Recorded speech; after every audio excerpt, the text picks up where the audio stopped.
Coming up on Mountain News this morning, one family is looking for answers 1 week after their daughter was killed.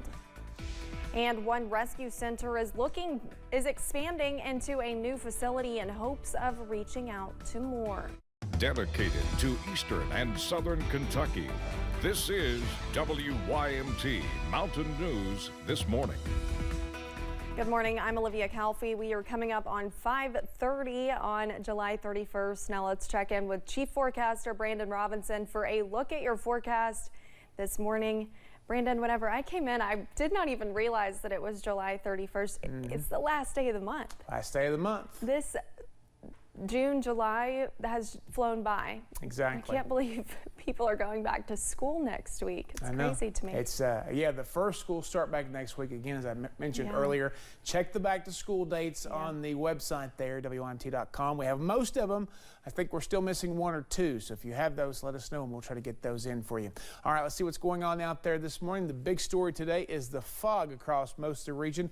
Dense fog advisory in effect for a lot of areas until about 9 o'clock this morning. Temperatures still a bit on the mild side out there, 60s and even 170 out there this morning. We're taking a look at that. Actually 71 over in Monticello as we start the day, so we're continuing to keep an eye on all that. 61 in Wise and Clintwood this morning. We're continuing to track some cooler air into place. Now as we go back out across the state and region, also going to be seeing some warmer air. 72 Owensboro, 73 Louisville, 71 Nashville and Paducah. And again, not a whole lot of crazy hot weather expected this week, but we could see some warmer days for a little bit there. Your first alert weather app forecast not going to be too bad today. Again, some fog as we start the day off. Maybe a couple of spotty showers deeper this afternoon, but overall no major issues here for this last day of July. Olivia? Thank you, Brandon. 2 people were shot and killed in Richmond Saturday night. Police say it happened just after 10. Officials believe it all started with a domestic dispute between one of the victims, 24-year-old Michaela Walker, and her boyfriend, 24-year-old Stefan Leroy, Bakersville. Police say the second victim, 33-year-old Warren Bowman, was a witness who may have attempted to intervene. Both victims were dead when police arrived, and the suspect had fled the scene on foot. Officers in Richmond spent several hours searching the area before finding Bakersville. He's been charged with 2 counts of murder and tampering with physical evidence. A 9-month-old baby is dead, and the child's father has now been charged with assault. Lexington police say early Tuesday morning they were sent to Whitley Avenue for a welfare check after a baby was taken to the hospital with life-threatening injuries. Officers believe the child was assaulted by her father. 28-year-old Saeed Malik Kawan Epps was arrested Wednesday. Around 6:30 yesterday morning, the Fayette County coroner says Saikia Epps was pronounced dead, and it has now become a homicide investigation. He remains behind bars at the Fayette County Detention Center. The family of a murdered WKU student is calling for justice. Police say last Sunday, Ayanna Morgan was shot multiple times at the Muse apartment complex in Bowling Green. She was airlifted to a hospital in Nashville where she later died. On Thursday, a man was arrested in connection to her death. Kobe Lancaster was charged with first-degree assault. The Bowling Green Police Department says they are still searching for the man suspected of killing her, Malik Jones. The family says Ayanna was full of promise. She was on the right track. She was doing everything that she was supposed to do. She had a promising future. I always told her how very proud I am. I told her, you are way ahead of the game, and we're just so proud of you. WKU is planning a candlelight vigil in honor of Morgan next month. Recently, the Herald Leader reported on the rise of homelessness both nationwide and locally. For folks at the Lexington Rescue Mission, the recent rise in homelessness in the Lexington metro area is certainly felt. The 2023 Lex Count reported a 25% increase in homelessness for single adults, as well as a 53% increase in homelessness for youth ages 18 to 24. In order to meet this growing problem head-on, the Lexington Rescue Mission is expanding into a new facility, hoping to help more of the community.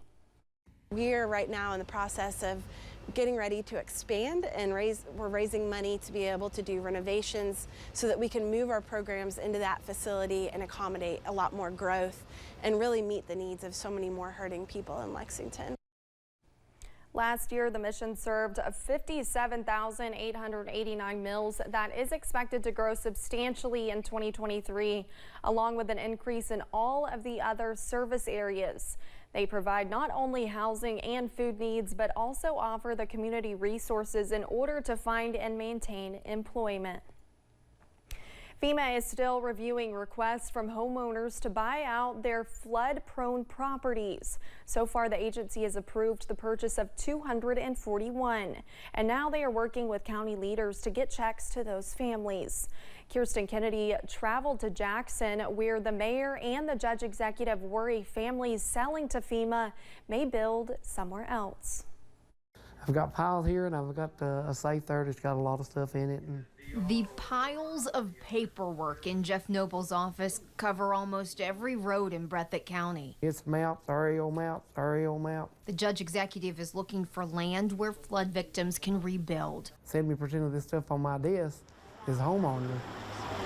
Last July, when floodwaters raged through Jackson, state leaders forced families in the floodplain to evacuate. The water has long receded, but some homeowners have never returned. How does it make you feel when you've got families telling you they're leaving the county? It just breaks my heart. I mean, most of these families, I've known their kids or something about their family all my life. And, you know, you take people that growed up when I have, you know, when you get in your 60s, I mean, you know, a lot of people's looking at the retirement side, you know, and then everything they work for, you know, you can load it up in the back of a pickup.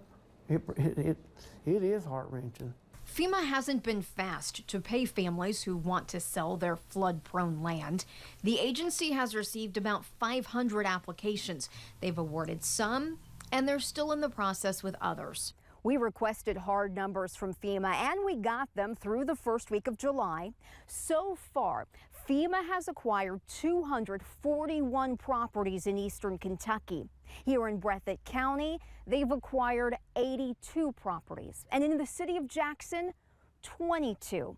So far, only 2 of those 22 acquisitions are complete. We hope they will find housing here in Breathitt County and stay in our community and not use that money in other communities. The problem is, number one, getting the land that's out of the floodplain, and number two, finding property owners that are willing to sell. Mayor Laura Thomas estimates 80 to 90% of her job is consumed with flood recovery. Because other counties are, you know, planning these communities of 50 and 100 homes, but we have not been able to find that large tract of land. So now we're looking more to some smaller tracts that if we could even put 3 houses here, 5 houses there, you know, we've just got to develop housing. The mayor and judge executive are working together to keep families afloat. We hope that we can develop job opportunities and housing opportunities and keep our mountain people here in the mountains. This may not look like much, but it is a sign of recovery here in Jackson. Samaritan's Purse bought this property. They're building a new subdivision here right off of Kentucky 15. 16 to 20 homes for flood survivors. In Breathitt County, Kristen Kennedy, WKYT. A group of volunteers gathered in Fleming on Saturday to give away meals to flood survivors. The group gave away more than 3,000 meals to those that needed it. Gary Conley is the founder and coordinator of Operation Letcher County Recovery, and he says they knew this was an area hit hard by flooding last year and says he wants to continue giving back. So we decided to bring a barbecue grill and some food and feed them, and it's turned into a very successful event. This is our 5th trip.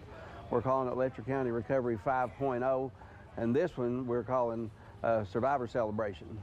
We knew 3 months ago that this was going to be the date of the 1-year anniversary, and we wanted to be here for that.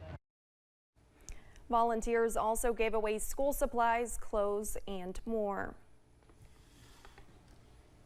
The flood also had an impact on student enrollment at HCTC during the fall semester. President and Chief Executive Officer Dr. Jennifer Linden says enrollment dropped to 2,556 students, one of the college's lowest enrollments on record. But Linden says the drop in enrollment came as no surprise, and officials welcomed students to take time off to take care of what was more important. We realized right away that maybe it was not the time for our students to be in college. You know, we realized that first they had to make sure that they had food in their stomachs and that they had clothes on their backs and that they had a roof over their heads. Linden says enrollment did increase last spring, with enrollment numbers at around 2,800 students. She says enrollment numbers getting back to average shows the resiliency of Appalachia. Tyler Childers is making waves with the music video for his new song, In Your Love. Despite the mixed reactions from fans, the video writers tell Samantha Valentino that this love story is one that needed to be told. Tyler Childers' new music video, In Your Love, has taken the world by storm, garnering more than 2 million views on YouTube in just a few days. Rolling Stone calls it the music video of compassion and caring we need right now. Childers penned the song with fellow Kentuckian Geno Seal. He wanted it to be a gay love story, and he thought it important the gay writer do that. Childers tapped his friend, writer and Kentucky Poet Laureate Silas House to do just that. He and his husband, Jason Kyle Howard, wrote and provided creative direction for the video. It depicts the love story of two 1950s coal miners. It's a symbol of the region, and also I love the idea of playing with the notion of them being underground, having a secret, being in kind of darkness, and then coming up to the light. In the video, the couple faces backlash for their relationship. Now the music video is receiving some backlash too. Some people are outraged. I think, you know, when you're raised rural, one of the main things you're taught is we take care of our own. And it makes me wonder if those people have misunderstood that to mean you only take care of your own if they're just like you. With the outrage has also come gratitude from folks seeing themselves represented in country music for the first time. That it's just struck a chord for people whose stories have not been told or who have been overlooked or swept under the rug, because we know that gay people have always been in Appalachia. The video comes at a time where we've seen an increase in anti-LGBTQ rhetoric and legislation in the Commonwealth. We see so much division today, and to be able to listen to and experience a song that is just grounded in good old-fashioned deep love is pretty remarkable. In Lexington, Samantha Valentino, WKYT. With the release of In Your Love, Childers announced his new album, Restin' in the Rain. It's set to be released on September 8th. And when we return, Madonna opens up about her illness that sent her to the hospital last month. And July will wrap up on a cooler note, but August will bring climbing temperatures and some storm chances later in the week. I'll have the latest in about 3 minutes.